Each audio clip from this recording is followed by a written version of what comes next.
Did you like that? How are you doing? Let me see. Am I live? Am I live? Anyone is here. Nice to see you. To see you. No, I shouldn't really say that. Yeah. So, let me get this back so I can see it. Yeah. So, yeah, I've had a very busy last several days. I had to go up to just beyond Belfast, like in fact the very, very top of Ireland, the very top of Northern Ireland, in fact, to collect some paintings. God, it was a long way, and I got lost on the way there because I didn't know which way to go, because you have to go around Belfast Lough. I think it's Belfast Lough, and you can either go right up through Belfast, and then you continue along through Antrim right up until the top, or you can go left and go through, I suppose, it still might be Antrim for all I know, Cookstown and Dungannon and places like that. And I took that direction, and it was all small roads, and it took ages. It was all worthwhile in the end. It's a very beautiful place, that north coast, Port Rush, Port Stewart. Giant's Causeway is there, and Bushmills is where my gallery is. But it was an awful long way. And then I decided I'd stay over night, so I camped. I brought my camping stuff with me, and it was all very beautiful up until night time. And then it started raining, and it didn't stop for most of the night. And all kind of today, coming home was just terrible on the motorway. It was just lashing rain. So, but I got my paintings, and there were 9 of them. Now I've got to find space for 9 paintings that I hadn't bargained for. So there's one there. That one there, if you can see it. That one is called Slinky Lad, up there on the easel there. And that was painted, I don't know, maybe 2002 or something like that. So it's kind of an old one. I still have it, but it's one of my favourite ones, actually. So if you like mad paintings, I suppose. So any of you there, tell me where you're from, if you are indeed from anywhere. Let me see. Welcome to the studio. And so what I'm going to do today is go back to basics. Make sure I'm in the right thing. Yeah, I'm going to go back to basics, and I'm going to paint what I tell everybody to do, which is paint oils, paint small, and paint often. Okay, and when you're talking small, I really do mean small. It's been live for 20 minutes. That's a long time. So when I talk about small, hey, Emmanuel, good to see you. Welcome to the party. Great. I'm glad you made it. It's nice to well, I don't see your friendly face, but I'm just imagining it's a very handsome sort of friendly face. So look, that's the size I'm going to paint there. Look, so that is 5 inches by 7 inches, and that's what I recommend everyone to do every day. You see, something small like that. So I'm going to put that back on the panel, on the easel, I should say. I'm going to have a swig of my this stuff is like the French Ricoré. I can't drink too much coffee, otherwise I'll go ballistic.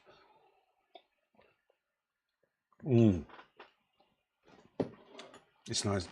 It's kind of a comforting drink. I always find coffee kind of comforting. But tea is okay in certain circumstances, but you don't feel you get sort of enough bang for your buck with tea, I think. So I drink this stuff. It's made of chicory root, but it's good. It was kind of like I think during the Second World War, that's what they used to drink, because they couldn't get the coffee. But I like it, actually. So what I'm going to paint is, show me, where's my, hey Martin, how are you doing? Good to see you. I'm kind of waffling because I'm waiting for you regulars to get in. I don't want to just sort of launch off into something without, and then you'd miss it. I was just telling Emmanuel there, I'm painting small today. So, one, because it's a good idea to paint small and often. and I always say that, don't I? Paint oils, paint small paint often. But another is because I'm knackered, because I just did a trip from Antrim, the very north of Antrim, which is, I think it must have taken me about 3.5 hours, and just knacked. Hey Miles, how are you doing? Good to see you.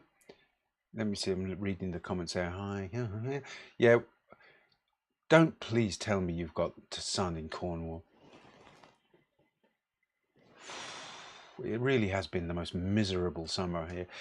I was just telling the others that it absolutely cascaded, deluged rain on the motorway coming back, and I actually camped out last night. I had my tent with me.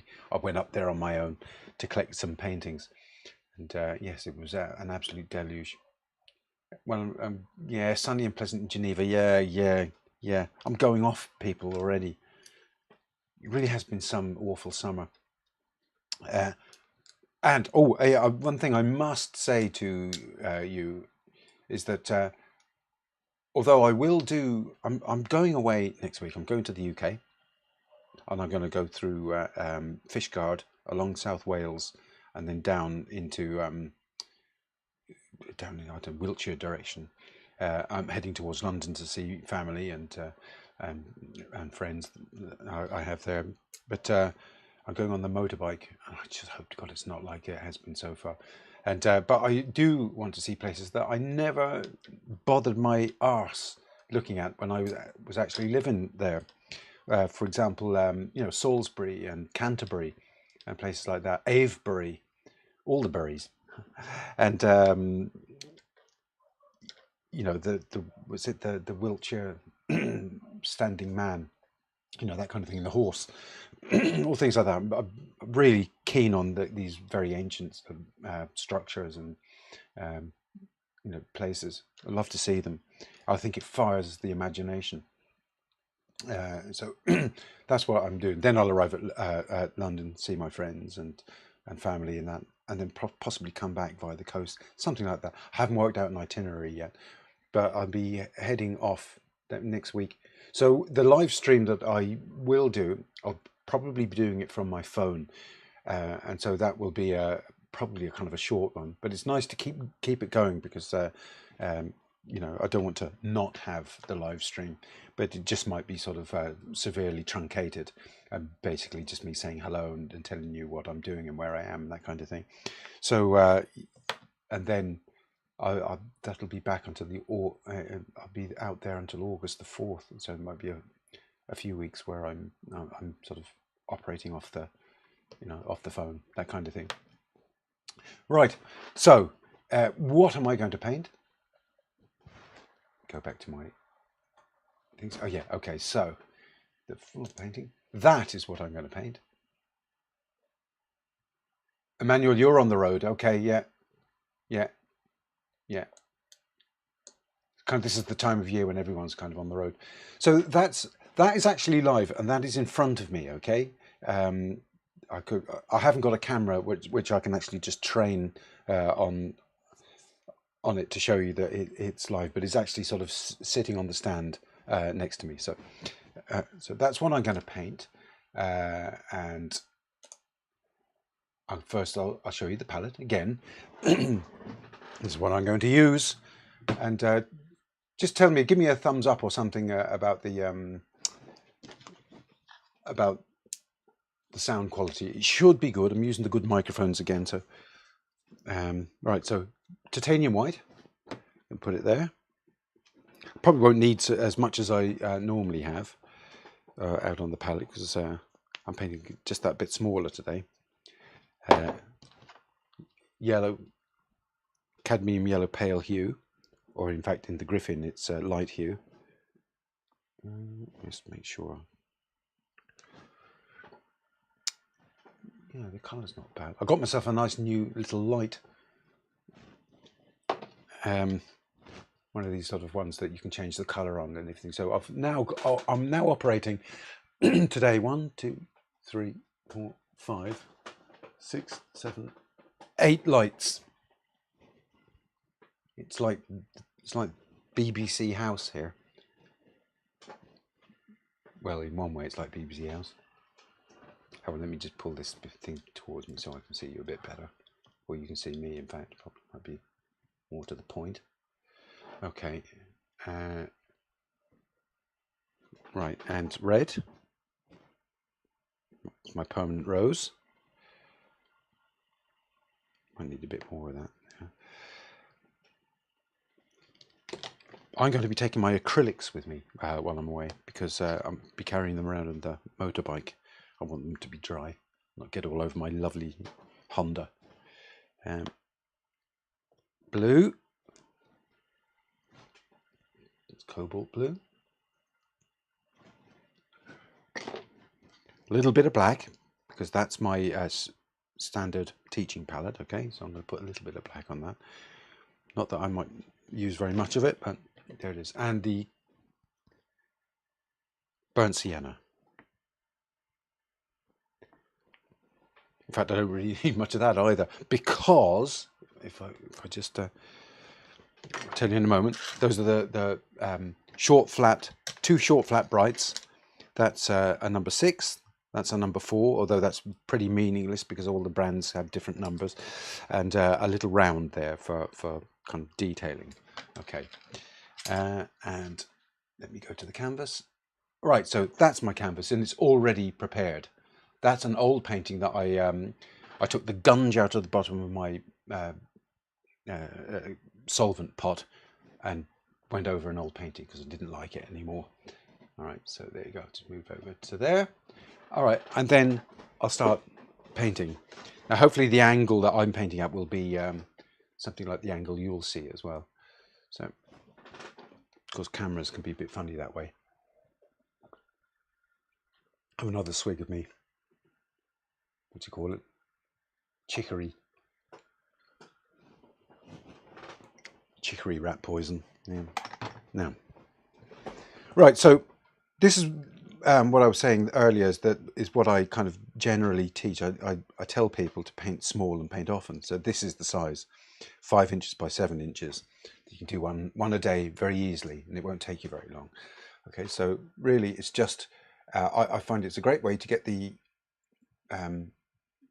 process down. Let's move that there, and I always draw in straight lines because you can rejig the thing into curves at a later point. I just bought this earlier on in my local supermarket just for this. I don't really care much for aubergines, so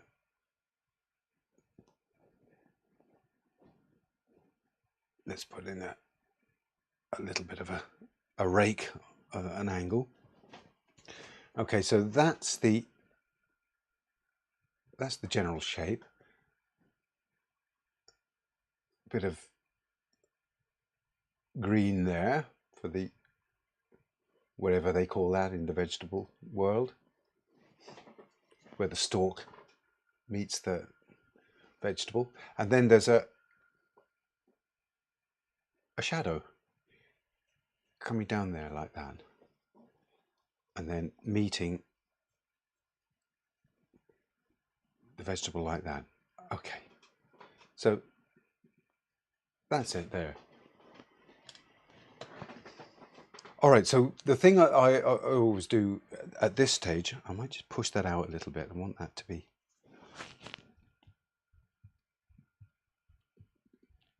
a bit further out.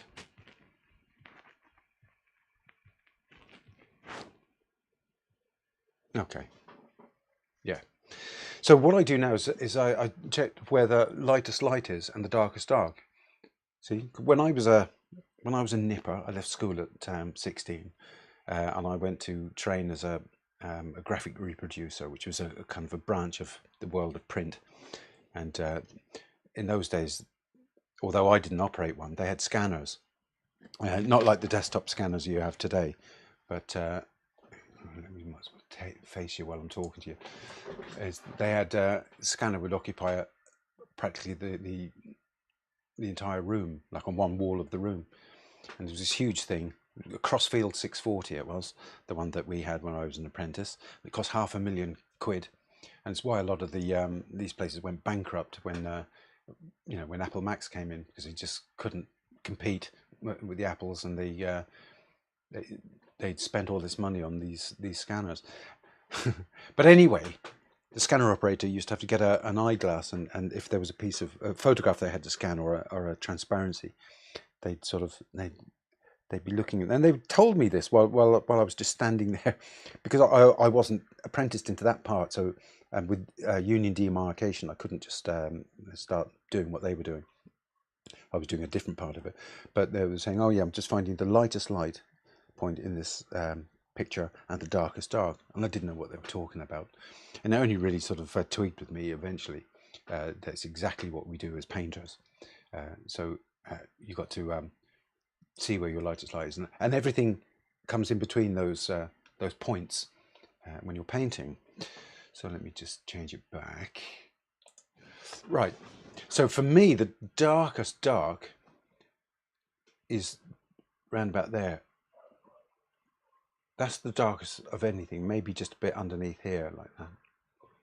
And now that's not to say that there's not more dark. Certainly running down the side of the aubergine there. And then the lightest light is this high point here. You could see it. It's obvious. There it is. But everything else comes in between those. There are two more highlights that are not as bright. And there's a highlight here which is not quite as bright. But I've got a spotlight on that aubergine. Okay, so I'm going to start out with the darks and establish that.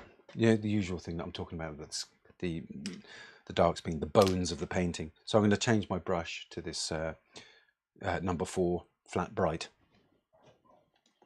Okay, make sure I have my, got to have your rag with you.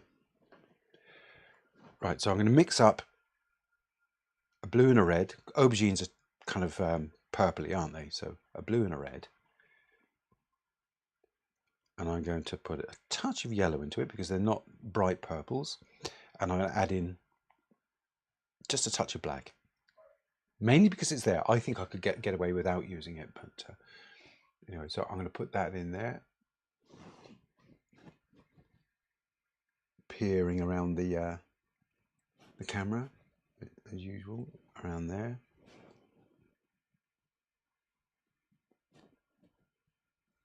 Put that in.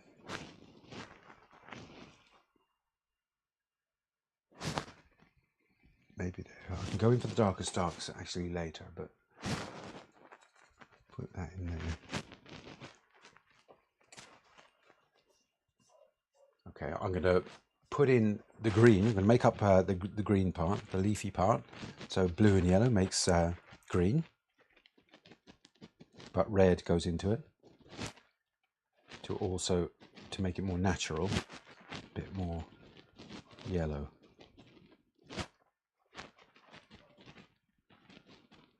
Yeah, something like that. But that needs a shadow because there's a shadow around the back on the right hand side there. So I'm going to use a little bit of black to make a shadow.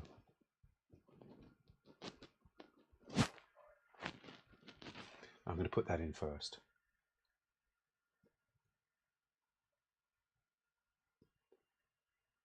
Come down there like that. And then I can put in the brighter green.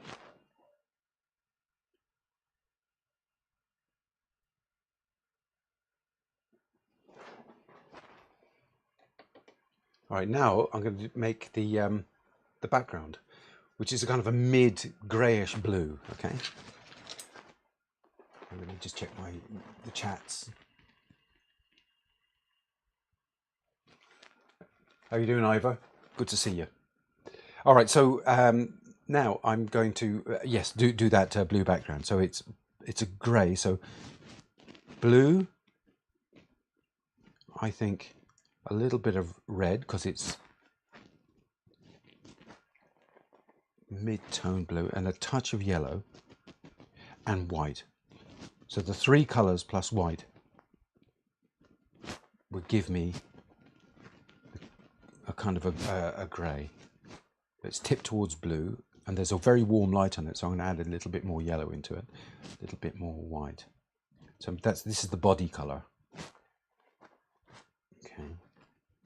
Make sure I make enough. Let me just white, yellow, blue, touch of red.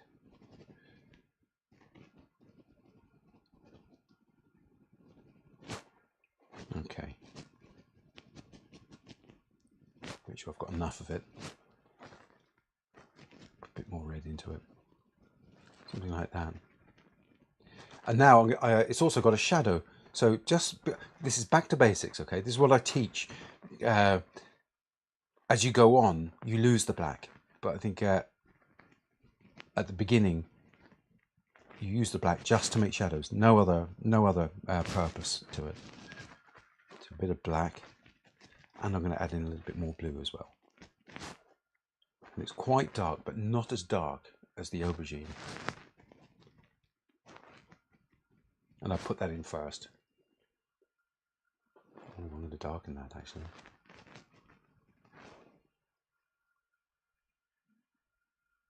That goes up there like that. Because the aubergine is casting that shadow. I'm not doing the foreground yet. That's different. And now to put in the background.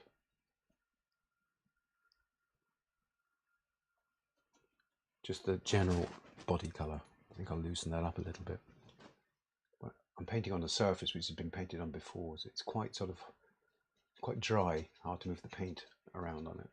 I've got hundreds of these things.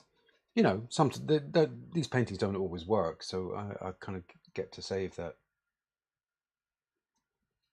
panel if it's still usable.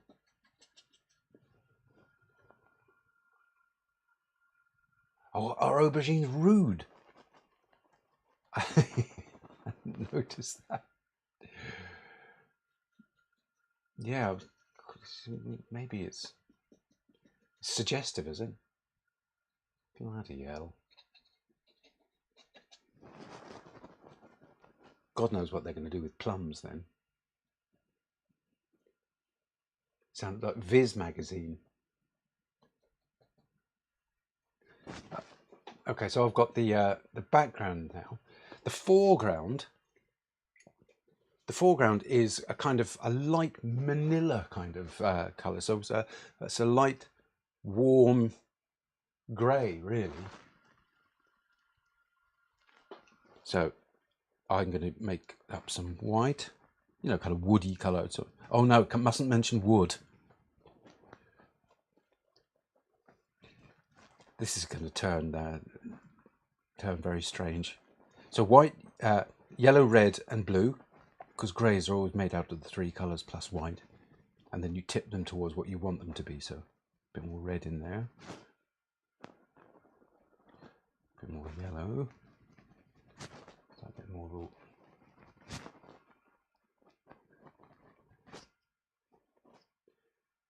Yeah, something like that, I think. Slightly more yellow. So I've got that. That's the body colour. That's the colour that the object is, the thing that it's sitting on. And then I'm going off to the side. I'm going to put a bit of black into it and make the shadow. You know, remember that that's the only reason black is on the palette, just to make shadows. And it's quite a dark shadow because there's a very strong light, spotlight on the aubergine. It creates kind of dramatic shadows, I suppose. Yeah. So it's different from the shadow on the backboard, you know, on the background. Let's darken it slightly. It's about the same tone as the shadow on the wall, but right. And then to the foreground. So this is just the whole foreground averaged out.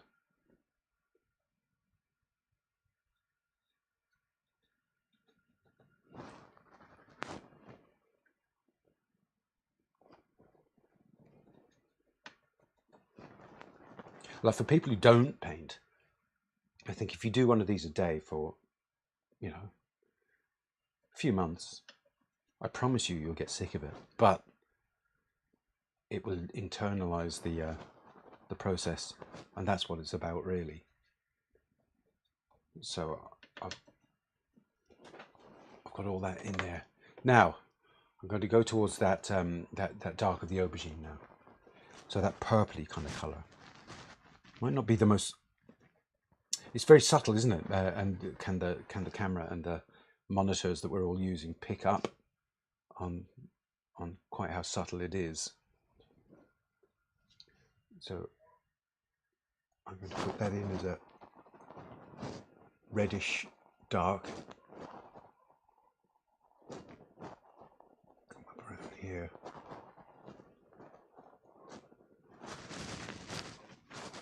And come up. It's shaped here because this is reflecting the surface on which it sits. Okay. Then up there.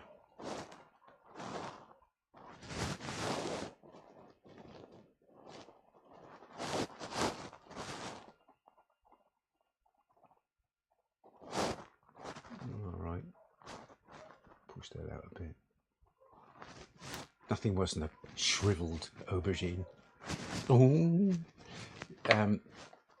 what a nice plump one. Right, so I've got that bit in there now. I'm going to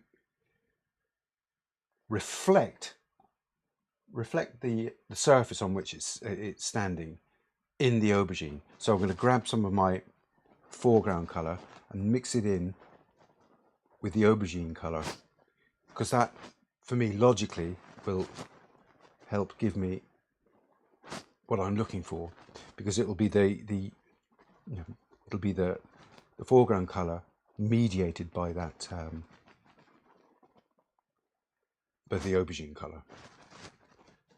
I'm going to work off that.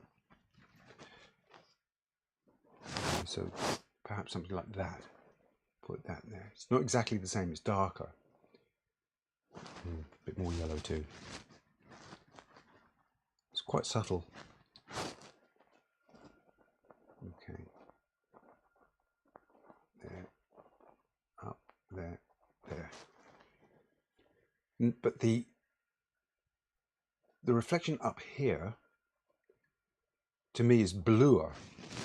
Okay, so I'm going to add some blue into that and some white into that aubergine colour. Is it bluer? It's actually not that far from what I've done. Yeah, I'm changing my mind. I'm going back to that. And that can come along here.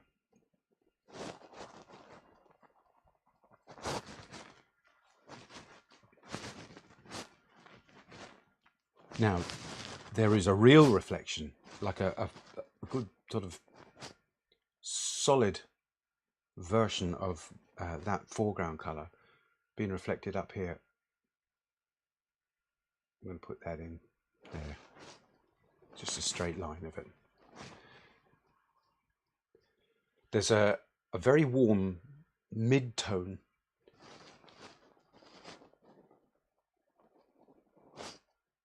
just below the real highlight.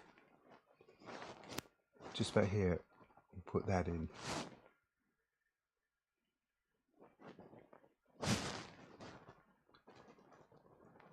Put a bit of red on this, and I'm just going to continue that up a little bit. There. There's a bluish highlight off to the right. Okay.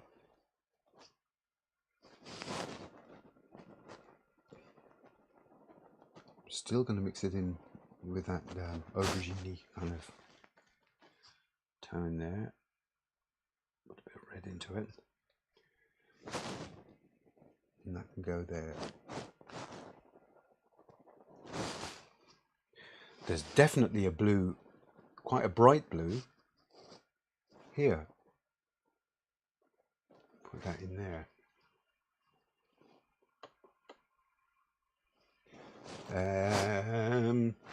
Yes, there's a reflection. It seems very, very close to the background, but slightly darker.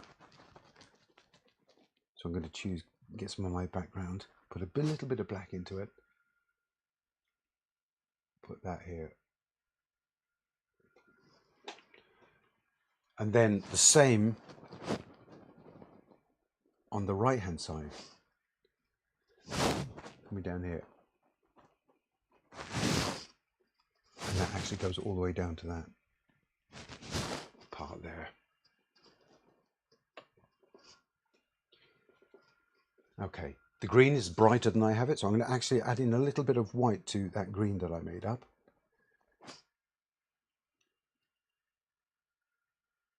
Put that there. Across there like that. Down the side of it there. Yeah, I'm going to change brush. I think this brush I've got is the small round ones. Pretty crappy. It's turning out like a toilet brush. Anyway, so now down on the right hand side of that green, it goes quite sort of reddish, because it's probably been sort of sitting in the box of aubergines for quite a while there. Put that there, and then across the top of that part there. Now there's some more dark bluish aubergine colour, just to separate out those highlights. I've got that right here.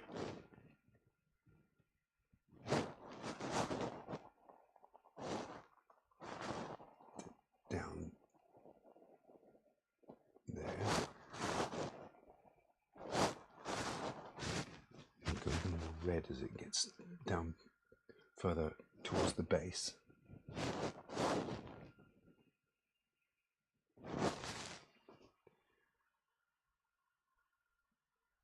Push that up in there. Now there's a little bit of background.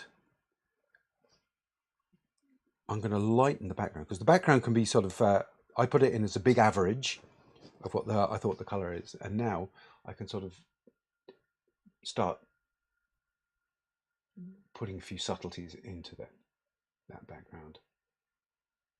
I can shape my leaves, sculpting them downwards, and put in a gap there.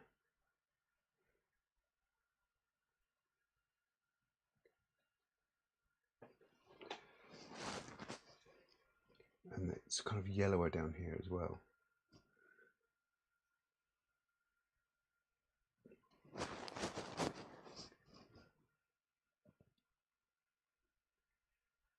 I'd like to say that I went and bought this aubergine at an open air market, but there aren't any. Not around here anyway. So I'm mixing up a little bit more background, making it slightly purplish and lighter actually. A bit more yellow into it as well.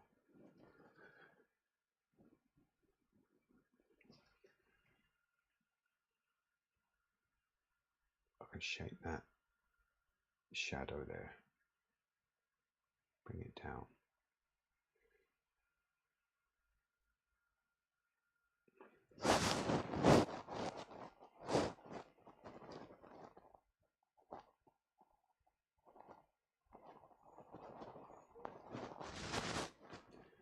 Finish that there, don't want that heavy.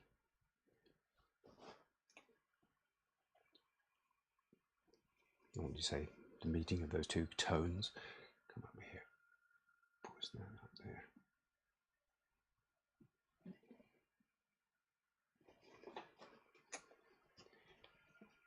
Okay, so I'm going to reflect some of that that aubergine in the background. Just mixing a bit of the aubergine colour into the background colour here, because it will be reflecting it. There's no doubt. I'm also going to push that around, just out a little bit further.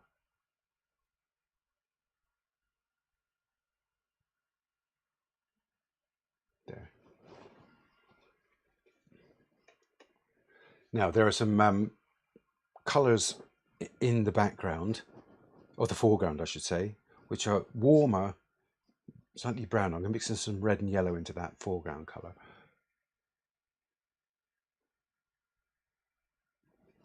There. Comes right. Yeah. That's actually a drawing board of mine that I used to use when I was doing lots of illustration. I'd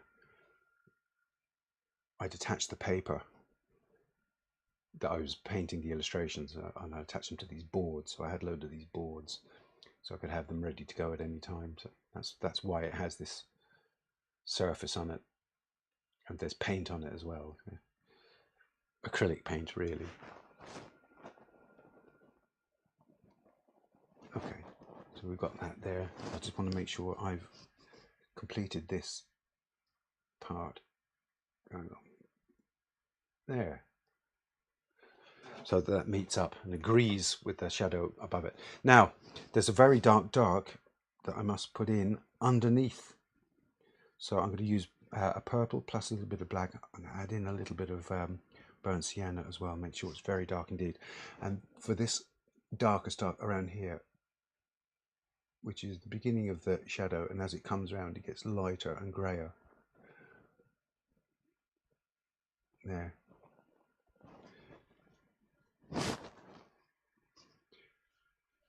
Now, I want some more subtleties in my aubergine. There. There's a slight darkness coming down. I wonder what that's a reflection of. Just here, around here. It's slightly darker, so I'm going to put it in. It's darker than the surrounding stuff, because that's not dark enough.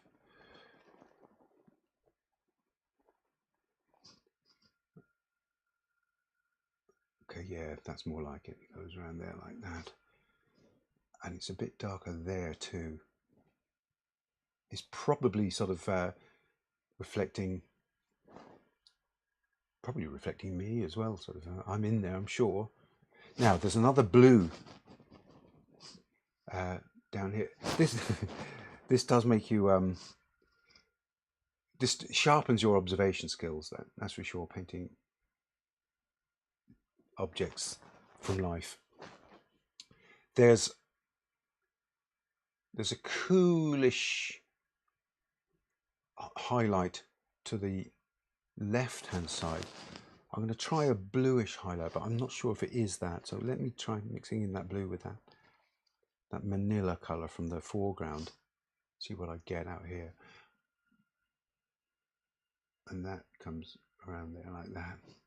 There's loads of reflections in this, my goodness. And there's a reddish part of the and reddish darker part to the aubergine up near the leaves here.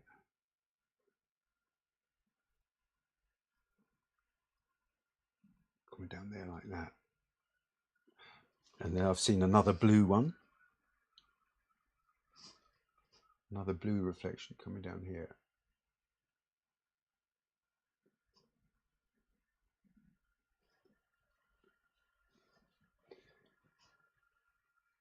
And there's a kind of a slightly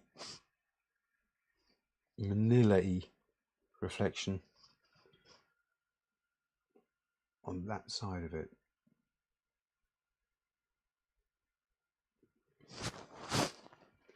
Okay, I've got the blue ones down the right hand side.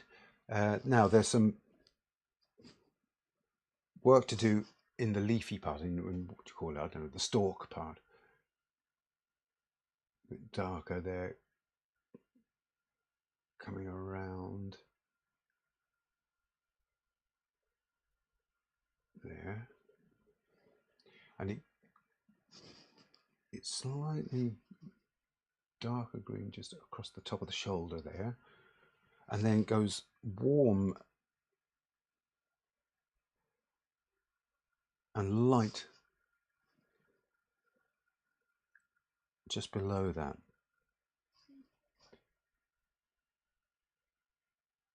There. Okay, and another lighter part Here, I'm going to have to steady my hand with my little finger. Yeah, like that. And now some lighter, I suppose it's the kind of the lightest part of the green. Make something to do.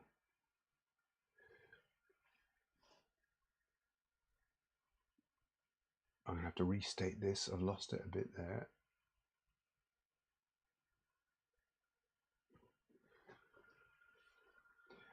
And then there's another light coming around here.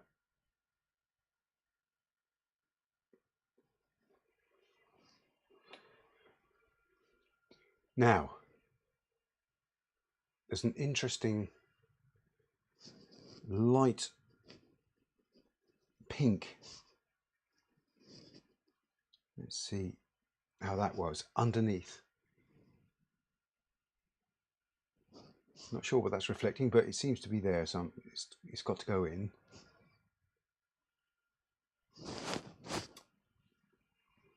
And I want to restate the dark around the right hand side, so make a bit more aubergine purple, put black into it.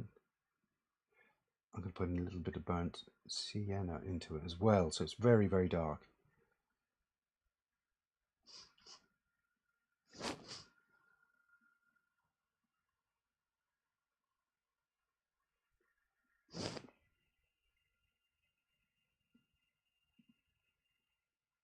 Come down the side there. Step that a little bit there.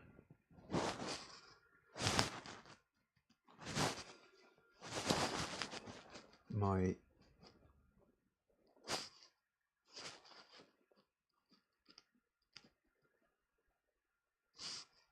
reflection needs to be a little bit lighter than that. It's a light grey. I'm going to push that in a little bit. Push that shadow away. Come down there like that. There's more and more information in the skin. So I mean, what I don't do is I don't blend. I don't want to blend. Okay, certainly not at this stage. There's a dark aubergine.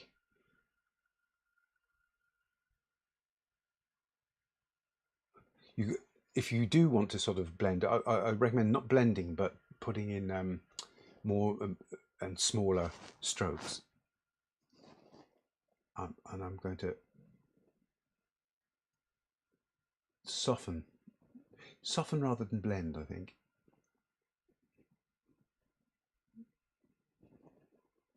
Soften that around there, just with the dry brush.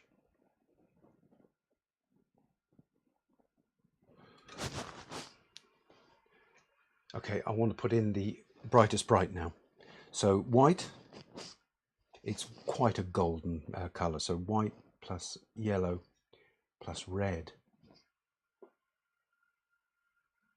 White plus yellow plus red. Yeah, it's brighter than the foreground.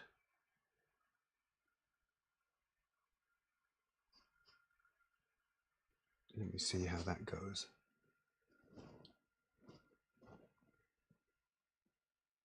There, down there, like that. But either side of it, there are kind of slightly, slightly grey-green. Let's have a look. It tails off both sides of itself.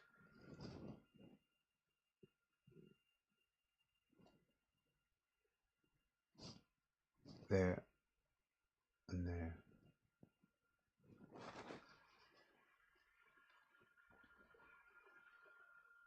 Okay, and I'm going to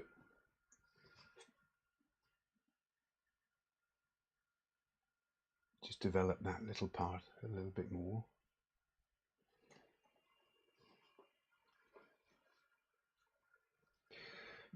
What happens? Yes, thank you, Martin.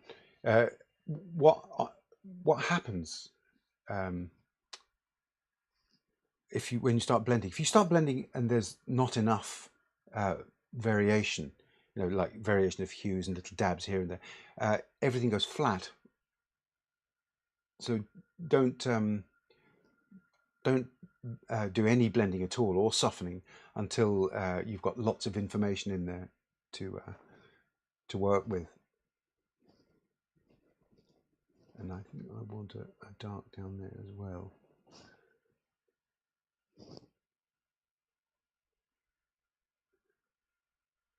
So I always think that the paintings are best when they're sort of tiny, lots of tiny little variations. Right. Also, I kind of was wondering where I actually got this board from. In fact, I made it. I made it from a piece of plywood, and I put muslin over it. So the actual background is muslin, really, or the actual surface I'm painting on, and it's very grippy, very toothy. So it actually needs a lot of paint. This is kind of a lot of paint for me,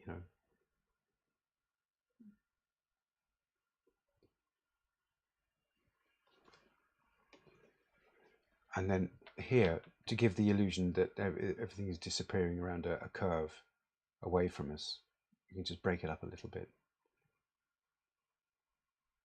Break that up because it doesn't need to be, we don't want it to be obvious. Around here, it should be sharp because the light is on it. Around here, kind of colder and less distinct. So I'm going to add some white, do a little bit more on the foreground. Use plenty of paint because it's actually hard to get it to come off the brush with that surface. Actually, do you know what? That is a slight greenish colour for me now. Let me put some blue into that mix. Can you see anything that's starting to come off the camera?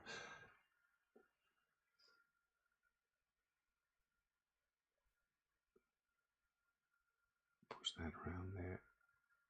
Sculpt that darkest dark a little bit.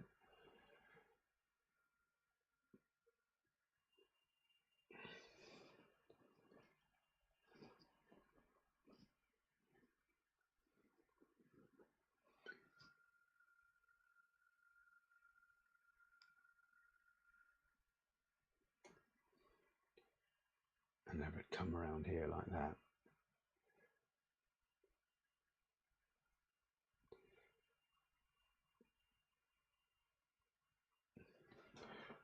How long have I been on? Let me just see, because it's interesting, because I think that you shouldn't really be painting for more than, you should get something done no longer than an hour and a half, let's say. Do that. Do something like this in an hour to an hour and a half. And then it doesn't become a massive task that's going to take you all day. Just going to bring that around there a little bit. I was going to soften the shadow, but I don't think I will. It's quite soft in reality, but let me put a little bit more green, light green here. In fact, it's quite a more sort of acidic green.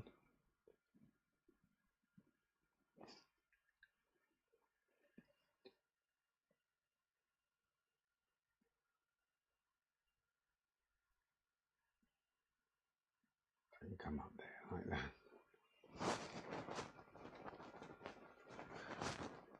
Restate the dark down here. Just soften it slightly. Little lump of the paint came off there. I wonder what's going on there.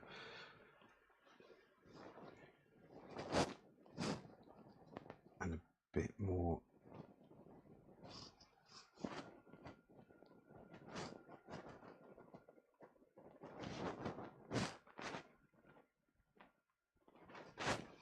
description in there, and I think a bit more description in the background too. So I'm going to actually make up a bit more of the background blue, greyish blue.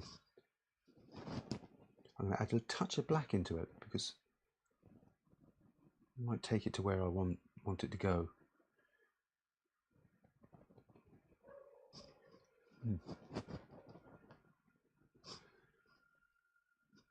Just a little bit, and similar to the rest of the paintings, just little dabs, just for interest value, really, instead of just having a plain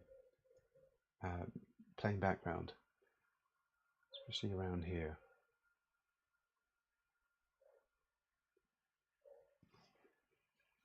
That is interesting. I could push that up a little bit.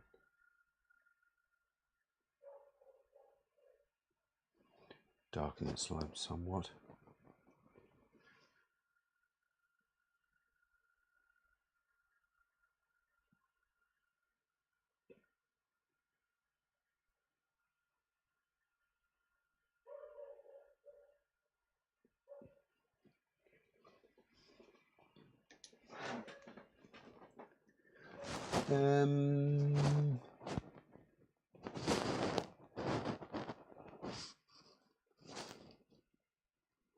Darks in there.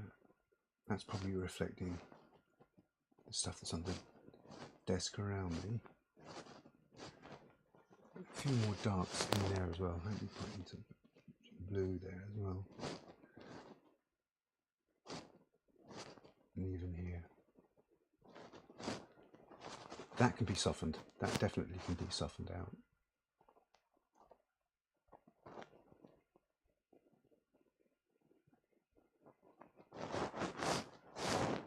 And that can be actually a bit brighter.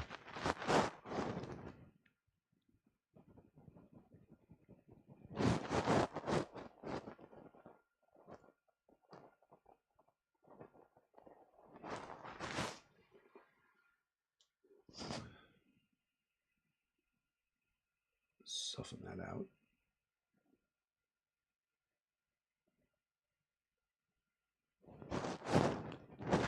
And that can go darker as well. There. Down to there, that's fine. And then probably quite a vivid reflection here.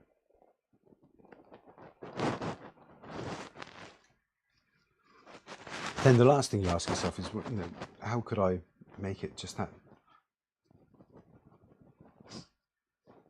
little bit better? So I'm going to put in kind of a lightish colour. I like things to sit in pools of light.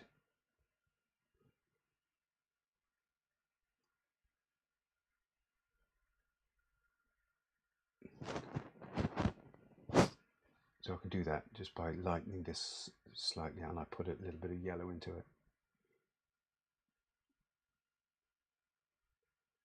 The background really isn't that interesting. Well, no, none of it is really, but it's just practice.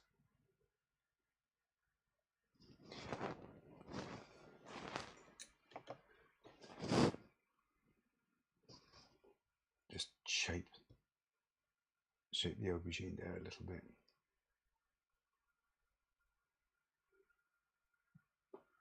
What did I do there? Fix that.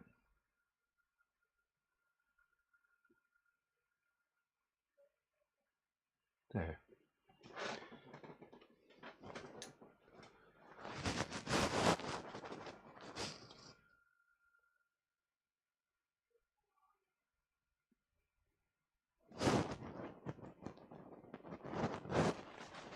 Okay, that'll do me.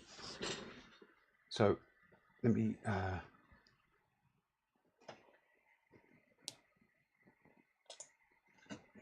how are you doing, guys? Acid green. Prussic acid. Yeah, hang on, there we go.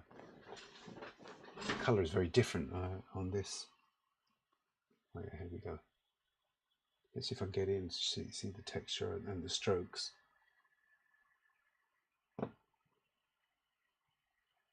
Yeah.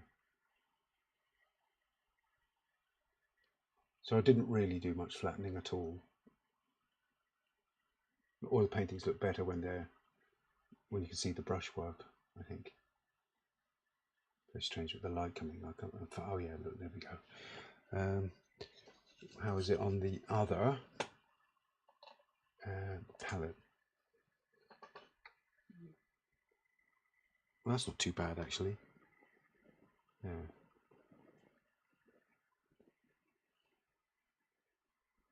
That's it. And then you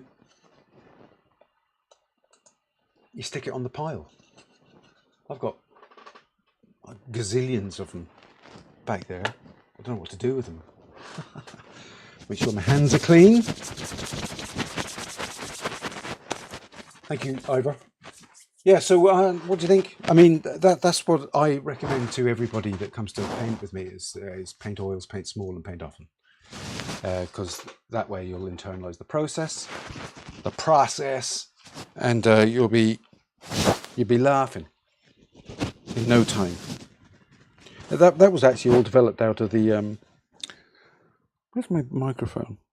Out of the daily painting thing, the internet sensation that happened in 2006 to 2008. I kind of got involved in it for a while. I mean, I did get bored of it, but by that stage I had internalized most of what I think I needed. So,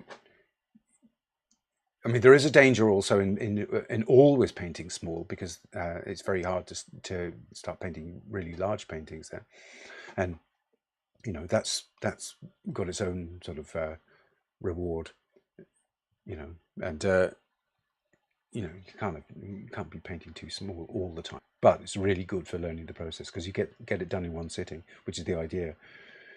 Yeah. Emmanuel, let me have a look. Was that 35 minutes, Miles? Really? Okay.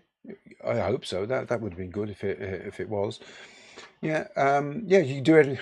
Apples, oranges, lemons is usually the one that I do at the first class in a 6-week term, because everyone thinks they know what a lemon looks like, and there aren't too many color variations in it. But then they try and paint it, and well, it sharpens the observation skills anyway. Emmanuel, yeah, yeah, colors and tones. Tones are more important than colors, because I could have painted this thing in shades of red or whatever, and it would still have been, you'd still have recognized that it was an aubergine or green. The tone is the most important thing, and then the color. Ivor, yes, that can be a thing, not knowing what to paint. And I was exactly the same. So basically, paint. Here, I'll tell you. You paint a lemon first, okay? You do that tomorrow, and then the next day paint an apple, because you kind of know what an apple looks like, and there's usually one in the house. And then maybe do them a few times each or whatever, and then move on to paint a glass object, a clear glass object. That's in what I do in my classes. That's the order that it takes. There's a single fruit that people know what it is. It's easy to get. They're cohesive shapes. The second thing is a clear glass object. Now get something that's thick, clear glass, and don't put anything in it. Just try and paint it, because that'll teach you about observation, and it'll set you up for the next thing that you paint, which is a silver object. So let me show you. I mean, you probably, if you see my work, let me grab one from here. Oh, I'll show you this one, because I painted it so many times. There you go. One of those. You find them in charity shops quite often. It's not solid silver, it's EPNS, but for the painting that doesn't matter, as long as the silver hasn't worn off. But even then you could sort of just depict that. So that's the third thing. Fourth thing is hang on, silver, glass, white. You paint a white object, preferably against white. Bloody hell. I tore the finger off myself. Yeah, I've got them all sort of set up in front of me. Look, little white jug. And that's the hardest one, I think. Because the 2 classes after that in the 6 weeks are basically flowers, which is designed to make people paint abstract shapes. And then the last one's a landscape, which is usually in the class. It's done from photography because we've no choice. But that's what I do. That's the form it takes. That's 6 weeks, and it takes you through. Each one is introduces you to a different thing in painting. Obviously, I don't do portraiture, because if you do portraiture, I prefer to do it from a live model because it's more of a challenge. But then it gets expensive and it doesn't fit into the class structure. You know, like I do one-off classes for that kind of thing. So, does that answer your question? And once you found those objects, you just keep going round and round. You find a different jug, you find a different bit of glass. You find, and then when you're used to it, you stick a flower in the glass. Or you just start complicating it. But no, don't go too quickly. Don't change too quickly. Single object every day. Nail the process down, because then you'll know where your paints are. You know which paints you want. You'll be able to find them on your palette more quickly, because you set them out the same way all the time. It's the process things. It's the process things that will mitigate against you painting, not the artistic things, I think. I mean, there's all also you could come up against your own sort of doubts and things like that, but you'll have those anyway, and possibly might not go away. So but the process things you can actually sort of get down, and then at least it's not you, or it's not the process. It's you. Anyway, that's it. So that's it. So yeah. So that's what I want to show you. There's something else I want to show you, because I've told you about getting the paintings back. It's this down below when you're watching this.